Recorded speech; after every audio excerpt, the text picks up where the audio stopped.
protect him, Ardent Sensor, Khan on a tank. I love the fact that they're doing what G2 did and saying, let's ban their Janna first of all, and maybe even the Lulu, to get rid of some of these Ardent Sensor supports.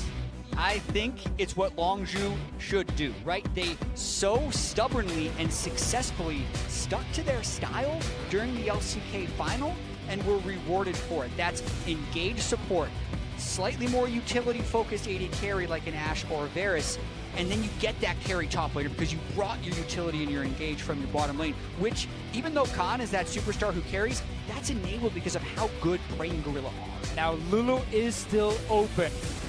Got banned there from Immortals. Otherwise, Longzhu could have just first picked it for themselves. But the two main Ardent Sensor supports are gone. You can still play Karma, you can play Taric. There are plenty left, but these are the ones who really make the game just go full late game. Longzhu is a team, though, who needs Gorilla to be on a playmaker. You cannot rely on your jungler Cuz to be the main engage, and Khan obviously likes to get his last pick top laners who can split push, and that's why Gorilla is so important for engage and Prey as well. Yeah, or to have the flex pick, because Cuz actually hasn't played a Jarvan jungle the entire summer split. Right. I think the Jarvan is actually a bigger denial pick from Immortals because they love to pick it extremely early in the draft and swap between Flav and Xmithie. And we got a whole new ball game here to with the Ezreal jungle locked in early. Okay. Xmithie wants to play aggressive. This champion, there was so much discussion regarding him making it on to the main stage here at Worlds, because in scrims you can play Ezreal, you can go crazy, there are a million kills in the early game, it's fine. On the big stage, if you do not execute the early game perfectly with an Ezreal jungle, you lose, because if he's behind, he's pretty much useless. Xmithie is a jungler with fantastic early game, who understands what to do in the early game, and Immortals is a good early game team. I want to see if they can execute this against Longzhu. It's fine. They had that back in the days of Velocity. We've seen Ezreal jungle for a long time in North. No, I'm just kidding. We will have to see. I mean, Xmithie puts a lot of pressure on himself, but also is a very big leader of that team, so may be able to control that pressure very well. Yeah, and if Longzhu locks in this Taliyah, it's so similar to a lot of the stuff that they were executing in Korea the whole regular season. Taliyah, his most picked mid laner, that can go top lane, and I would not be surprised if that Jarvan is a top laner, but they're going to hold out on actually locking that in until they see what Immortals has for themselves. It's such a good start for Longzhu in terms of the comfort with the Taliyah. We just saw Crown in the last game have a fantastic performance on it. We know these LCK mid laners can really shine on a champion that's focused around the communication of, you know, setting up plays in the side lane and then playing these late game team fights where you're just killing the tank in front of you. Taliyah can do both, and it's why it's such a powerful pick for them. That Rise locked in for Pole Belter. Will be able to scale up himself this game, but also be able to deliver that crowd control power for Xmithie to do that damage on the Ezreal. For the true shot barrage to hit with the other crowd control of the Chain of Corruption.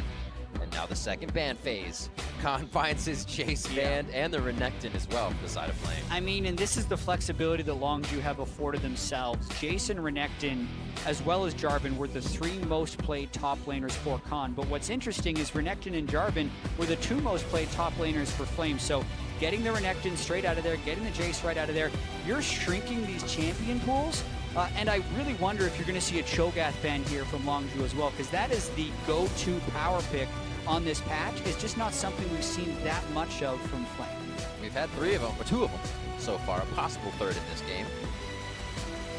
As this is our first game out of Group B. We just had two in C, Longzhu and Immortals from Group B here. As we figured out 6 seconds left for Longzhu's final ban. I find the Rakan ban is also very interesting from Immortals with, of course, Saya already been banned a long time ago and Tristana locked in. I think Alistar is almost a bigger pick for Gorilla or the Thresh. He can play, obviously, Ole here wants to try and counter that with the Morgana, but you can definitely still play Alistar against it, and you can just Q flash and she doesn't have time to Black Shield. Yeah, I do think there's some more texture with this Morgana pick as well, though, only because even thinking back to the spring before Ole went God mode in the summer split, Morgana was his pick. And he picked it way before it was in meta. On top of that, I'm expecting the Stoneborn Pact Ardent Sensor Morgana to go with their double AD carry team. So it's looking to get the late game where Longzhu is just continually drafting the exact same way they did in the LCK, regardless of what the patch is. I mean, if that's the case, you would expect an Alistar, or is this the time for the switch up? Is he going to try and counter the Morgana here, saying, you know what, you can't really kill me in lane, so I feel safe doing this? I'm still looking at then either the Alistar or it looks to be a Karma that he's actually thinking about. Will, of course, bring Arc Sensor as well. Very strong laning phase coming from Karma. Definitely something you have to respect. And Longshu now with that draft where you don't need to help that bot lane at all. The Karma and the Tristana will do more than fine 2v2, and you can play around topside. Yeah, they're going to play around topside. Longzhu knows that, Immortals knows that, SKT knew that in the final, and they couldn't stop it. So I can't wait to see if Immortals can stop it, because Longzhu, they're going for it. That's the third most picked champion for Khan in the summer split, and the most picked champion for Cuz to play around that topside. A lot of power and damage coming from this Longzhu composition. Immortals find a bit of a tank in Flame.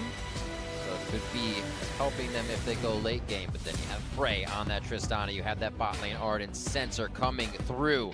Just going to be terrifying. We've seen this jungle matchup as well in the play-ins where Kha'Zix gets picked into the Ezreal.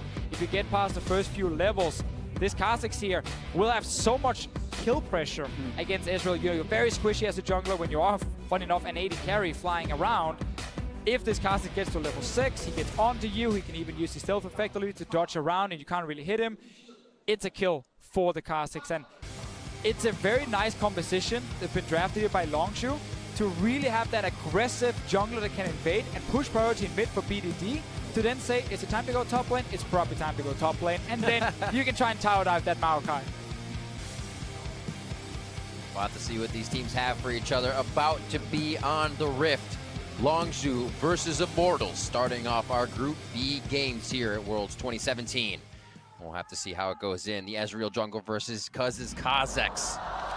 As we see now, Immortals wanted to be on this stage for quite some time, get their chance. Yeah, and much like the last game, had very similar style teams in G2 and Samsung. I think the same is true in this game for a lot of reasons. They're summer split teams that really just recently found their stride. They both change a little bit from the meta. Immortals always picking way more CC than other teams and allowing Ole to play different support pool. And even now you can see pulling out the jungle Ezreal as a higher priority than most other teams would do. Both of these teams are very committed to playing their game. And it's a fast one. They both love playing very fast. So I hope we get to see a lot of action. Let's chase. Well, they might actually try and catch someone in there. It was checked by Gorilla. He didn't find anything.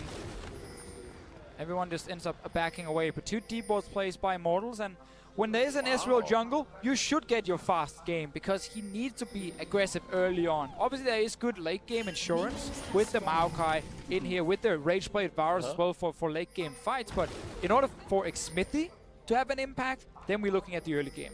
Yeah, and the jungle Ezreal wants to get red buff. Then you can go somewhere with Storm Raiders and proc it by landing a Q. Or you can get your double buff level 3 and immediately invade the jungle. That can actually still out-trade the Kha'Zix this early. It's just later when it doesn't necessarily do it. So that's why we see the change-up by Immortals to get the very early wards, because Xmithie wants to know where Cuz started, so he can try and exploit this rookie jungler. We forget a lot of times that Cuz is a rookie jungler because he has found so much success, but that could definitely be a place where Immortals is looking to attack. I like this level 1 start here from Immortals as well, with the Morgana waiting in that tri-bush, knowing there's a leash happening so that you can just delay Longzhu to get to lane just a little bit at least. Have Cody Sun just get the push early. Xmithie, of course, will not have any issues here in the jungle on his own. Once he gets blue buff, it's the fastest clear speed of junglers in the current meta from this Ezreal, and you just want to abuse that as much as possible. Get out on the map, fight. So he's going for the quick level 3, focusing on single target camps. That's what the jungle Ezreal does, because it's much harder for him to clear those multi-camps. Curious though, knowing that Cuz started red side, he doesn't have that invade. And he also messes up the patience on the Gromp, so it resets. Not a good look for Xmithie. Definitely going to slow him down a bit. Maybe he hops over the side, saves the arcade shift for a little bit more movement, and he's going to get that red buff there we go. on this bot lane. Warded yet, so he's going to make it behind him. They have the Mantra Shield to get out fast, also the jump, and they're going to be making it real quick. They see the play happening here from the side of IMT and say, do not like. And this is such a standard thing to try and do against Longzhu. Try and see if you can kill Prayer Gorilla in the early game, but they are probably the best bot lane in the world at defending against ganks, because they get left alone so often in these games while Longzhu playing topside. They're used to this one, and they just back away instantly. Exactly. It's what enables their strategies more than anything else, actually, is how well they can play defensively. If you look at the jungle proximity percentages, Cuz's proximity to the bot lane is extremely low. It's the lowest of the junglers at the World Championship, and that's because he's always sitting mid-top, and that enables BDD to get a lead, or Khan to get a lead, and BDD to ult top lane. And other teams don't play this way because their bottom lanes would get destroyed, but that just doesn't happen to Longzhu. They often sometimes even win in those situations, but it's tough this game as well, as Xmithy's now ganking mid. A lot of these are coming up as well. Pobalter obviously farming there. Weren't going to come up with the kill, but he is affecting lanes. Smithy has been going to a few here and there and making sure he has a little bit. The kill comes up, it's the bag of chips. Yeah, both lanes from Longzhu realizing that this Israel in the first few levels will have the ganking pressure and letting the Kazakhs just farm. Like, you don't really want him out of the map this early. Try and get him all the way to level 6 if you can, and then start really challenging this Israel, because Xmithy now, due to 2 ganks, are actually down a level at the moment. He didn't even get a summoner spell. He just poked a little bit, and that's not enough for him. Exactly, and the 300 gold Cuz now has in his pocket over Xmithy, as well as the level, is basically the gold lead you see for Longzhu. So the early game definitely advantaged Longzhu, thanks to Longzhu absorbing that pressure on the bottom lane. Look at what it's costing. 6 CS and maybe 100 gold, they're going to be just fine. I actually also want to go back to the point you were making before here, Jad, about Prey and Gorilla. I think while Khan obviously is the guy we highlight a lot, and a lot of people are talking about because he's making the big flashy plays, like the backbone and the star players on Longzhu is in fact Gorilla and Prey. Like, as you said there before, no one are able to play just to one side. If the other side gets ganked, it dies. And the fact that these guys have been doing this for so many years now as well, being like one of the best bot lanes in the world, and finally, you know, take down SKT as well, win that one for Longzhu, it's an amazing story with these two guys, and they deserve all their, you know, highlights they've now been able to create with this team. Love in the mid lane, but too close to the turret for BDD to go hard on Pobalter's low mana bar. Cuz waiting patiently in the jungle here. Both junglers level 4, and Xmithy, he knows. Yeah. He knows something's going on. Very smart jungler, Xmithy is right there, knowing that the Kazakhs could be waiting, completely avoids him, and Cuz is going to come up empty, even if he does get some deep vision. Very smart. As we were saying, his rookie year, one of the youngest players last year to reach China and Korea #1 on the ladders, and the youngest to do so as well. This guy really tries to fight and make himself better all the time. Yeah, he's now able to communicate as well to his bot lane that Ezreal was not showing top side, so he needs to be down bot side. He's probably killing a camp. Just be ready for a potential gank, and as soon as Immortal's bot lane moves forward, Longzhu just ran away. Like, they're like, you know what? There might be an Ezreal here. We're not going to deal with this. They're playing so safe, and it's all communication. So when you go into the enemy jungle and you don't find the jungler, well, you know, okay, he's on the other side of the map, and you can then call them. BDD pulling the minions out. Oh, lost one. Nice job, though, trying to sweep up what he can. Stalls him out in front of the minion, or in front of the turret. Which could put Pobalter in a bad spot. They may look for Cuz to come mid at some point. Really hasn't seen too much in ganking form, other than just kind of being a nuisance to Xmithy so far, and doing a good job of it. Yeah, and still looking at the game, it's neck and neck right here for Longzhu and Immortals, so they haven't found that opening or that crack that they can exploit really for either team. And Immortals is a team that plays the game very well as Longzhu, so still a very close game. Difference is just Longzhu saying we want to wait for our jungler to get level 6. Immortal saying we don't want to wait for that. We actually want to get an advantage before it.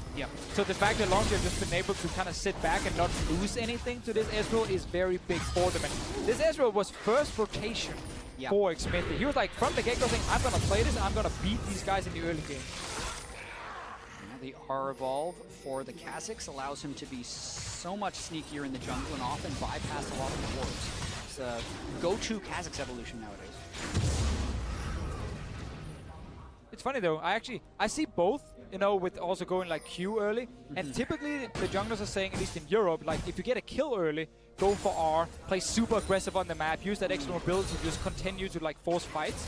But if you don't get any early kills, just take the Q, it's a bit safer, it will give you more value in a team fight as well. But in this one here, Cuz, went straight for R, despite it actually not doing anything early, and feeling like that is the best option for him. And we still really need to track the top side and how well Flame can absorb the pressure from Khan, who's gone Tiamat and is trying to shove him in a lot. Notice the control wards by Longzhu as well is setting up the roam path for Vegeta, and that's why Immortals is going bot side. Last chain of corruption. Prey gets hit. He's able to jump out. True Shot Barrage to come out behind here. Who's got the follow-up damage? And it goes under Gorilla.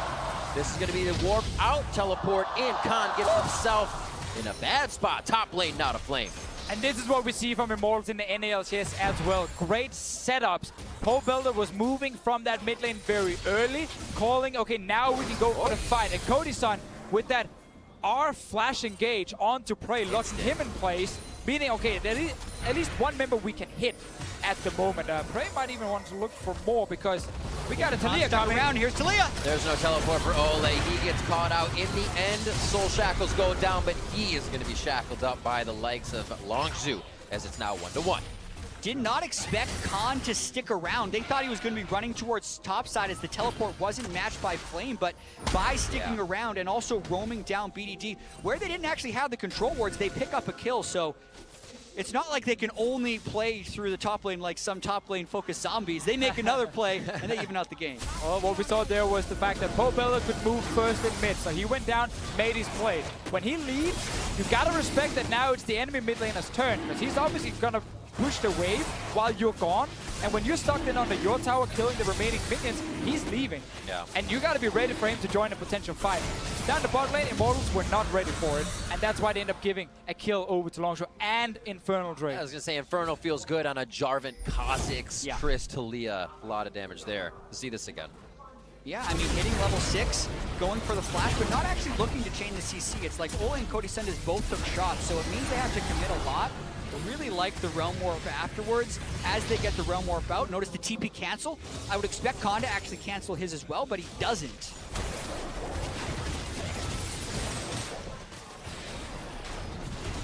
Because on the board, a pretty good record throughout the LCK summer split as he hands off blue to BDD in the mid lane. Another one who has been touted as one of the greats coming out of the LCK soon and still has a long way to go. But Faker says you got to beat him multiple times to be a legend. Yeah, also, for those of you who haven't been following LCK closely, BDD was this super hype player about a year and a half ago, but didn't find a huge amount of success and finally had his breakout split, so to speak, averaging less than a death a game. Only died 2 times in the 4 games he played in the finals of LCK, so... Best KDA player in the world. That is what some have said as well, but then counters to that say he actually pushes up a lot and makes a lot of plays. It's just that he's always making the right one, so manages to avoid the deaths. Let's see if Ole can get something happen. Hiding in the brush. The control has been great for them. Cody-san possibly forward. Last hit to Ole. So clean and simple. It's such a smart setup when you have a Black Shield as well to stop Prey from shooting Cody-san away from the fight. So this virus will always just sit there and get enough damage off.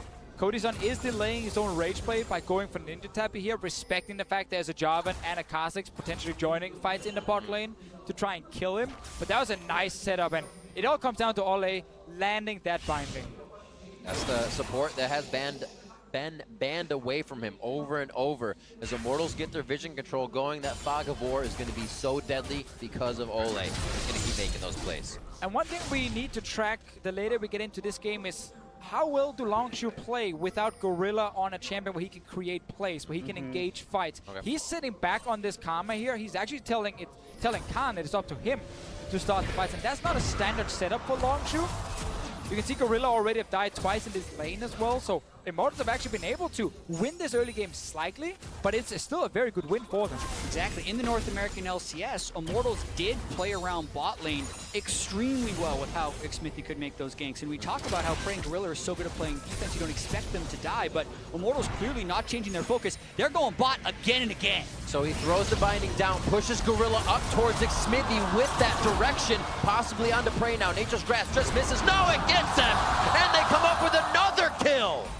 It's all planned in advance here from Immortals, placing that ward deep in the lane, waiting for Longzhu to push forward, and then using that TP from Flame. Great setup. Should be a tower in the bot lane as well, using Ezreal ulti to clear the wave in top. Yeah. And right now, Immortals, they're really trying to snowball this game. They're executing their game plan, regardless of their opponents right here. Yeah, you say you can't actually shut down Praying Gorilla. They're refusing to play that topside game, and it's working so well for them. Ole, Cody Sun, using that initiation combo to make the plays, and Ardent Sensor being completed means they're at a pretty strong house. It's definitely much easier to shut them down when Gorilla is on a squishy Karma that can't really escape once you get CC'd by anything, really. Yeah. Exactly, and you do have to wonder where Longju falls in this spectrum, because Alistair was on the table. They could have had that pick, but they opted for the Ardent Sensor support as well, and Ole, with the control ward, gets the binding to start the fight. Quick follow-up, we even see Ezreal ulti down there, and then this Black Shield making sure Prey cannot get Cody Sun out of the fight and actually keep the Karma alive here. And this is now the follow-up with that TP being ready on the side of Immortals, and it's just a great setup, and no way really out for Gorilla. Prey, on the other hand, actually getting hit by the last part of that long cat. I really liked the choice of Flame there to flash Twisted Advance Gorilla, because Prey was going to try and buffer that CC with a well-timed rocket jump anyway. Then they still got him with the ultimate at the end, where even though he probably could have avoided the root, I don't think there was any way that Prey was getting out of that one. So the classic Longshot game plan of getting Khan ahead in the early game, it's not happened. They've not been playing around topside in this game here. The bot lane that normally will never die to these ganks, with this Karma pin, actually shut down completely. And Immortals sitting with a 3,000 gold lead at this point here. No rage play just yet for Cody Sun. Will most likely come for him on the next time he goes back. And then he's going to be super strong with this Ardent Sensor support next to him. And Immortals, they can keep playing around this dual lane. They have no reason to stop. Just keep moving towards Cody Sun. And, of course, this Morgana here landing bindings. Yeah, and Xmithy is basically living up there, and it's one of the ways he's avoided Cuz's counter jungling as well, is because he's just always with his bottom lane, hoping to catch a binding somewhere. Misses by about a pixel, and Cuz might be looping around for a mid lane play. He's back running circles. Here we go. Left two. You got to find someone at some point. Goes down the ulti again, making sure he's at least safe in this excursion. Back again. Yep. Retracing his steps. Feels like with the lane pushed up here, they might have a little bit of aggression, but now he's trying to dodge Pole Belter. He gets the call from BDD that Ryze is not in lane.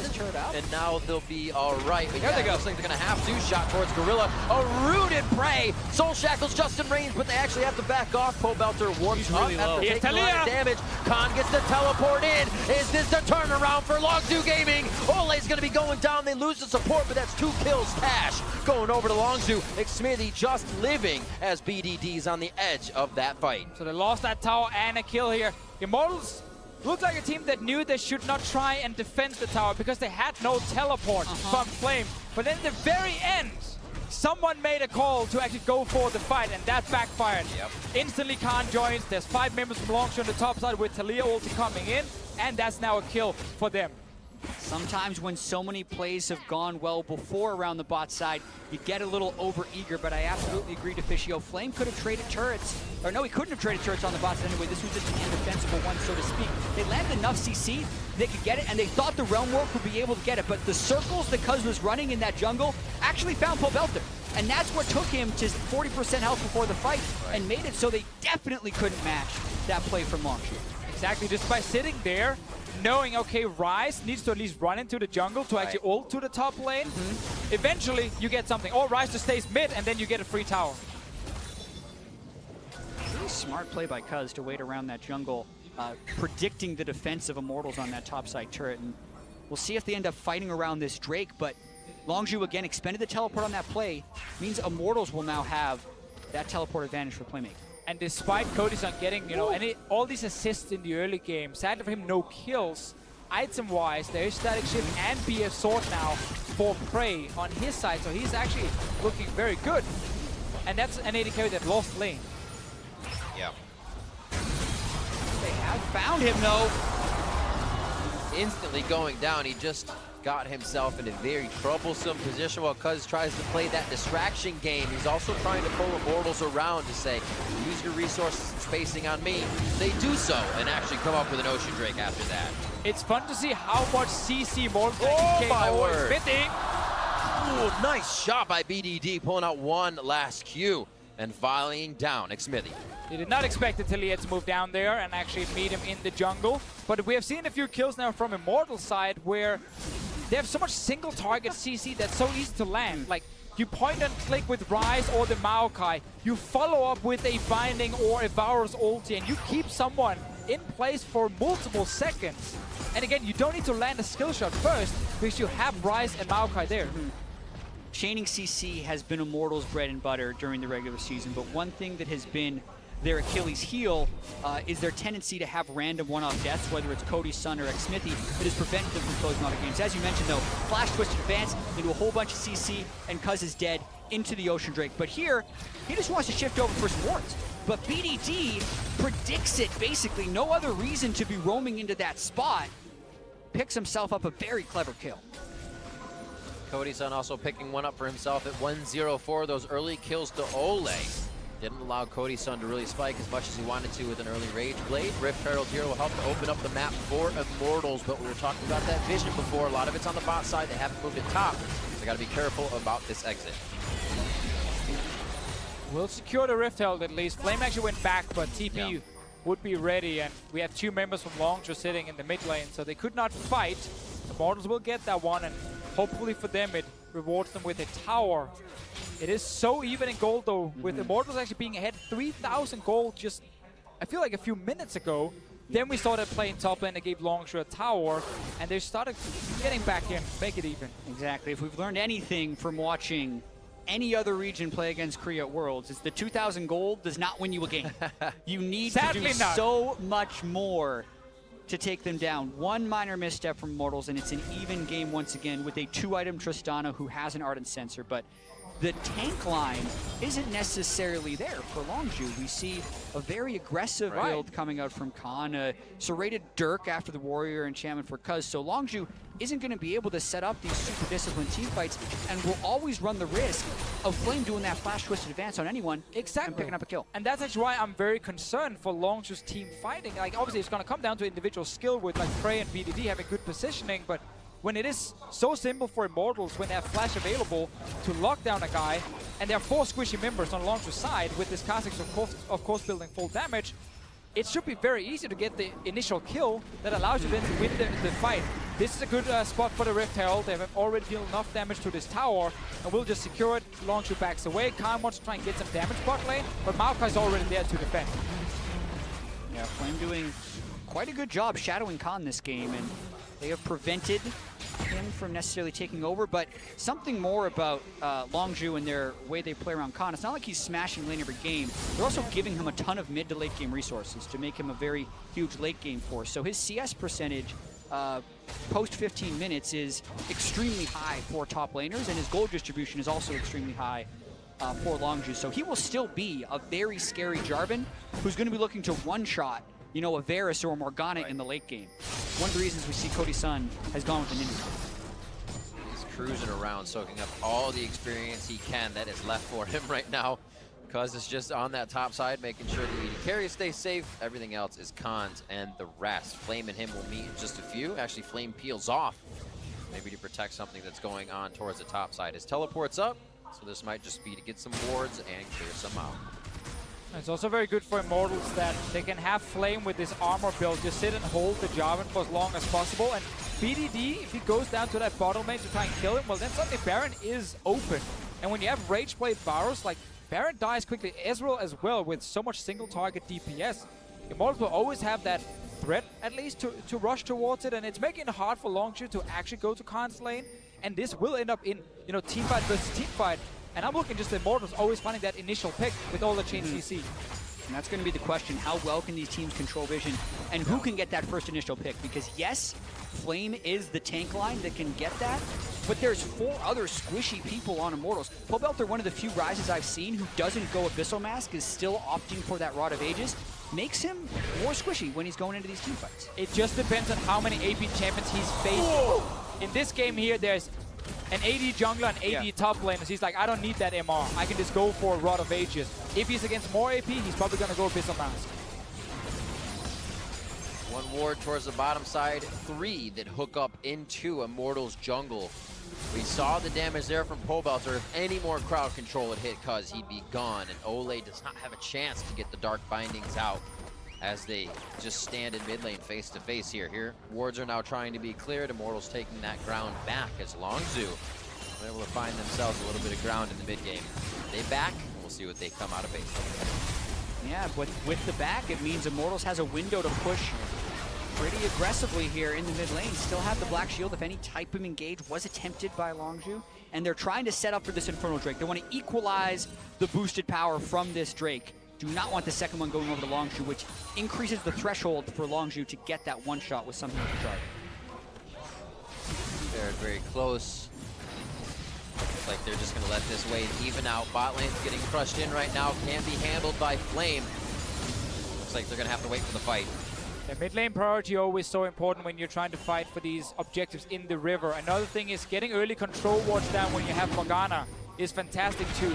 Try and sneak away and find someone. There it is. CC. The 1, 2, 3, 4, 5 punch coming in from Immortals. Prey could be the next, but the crowd control is on. Cooldown, Nature's Grasp just slipping by the top side of the fight, and Flame definitely has to be careful. You see all of the damage that Longzhu has, and they know where to put it. And this should just keep happening in this game here, because Longzhu was trying to sneak around the big wall, saying, okay, we can't really face check in the river, that control ward, you have too much CC, and still they managed to find them. They're trying to threaten Baron, though.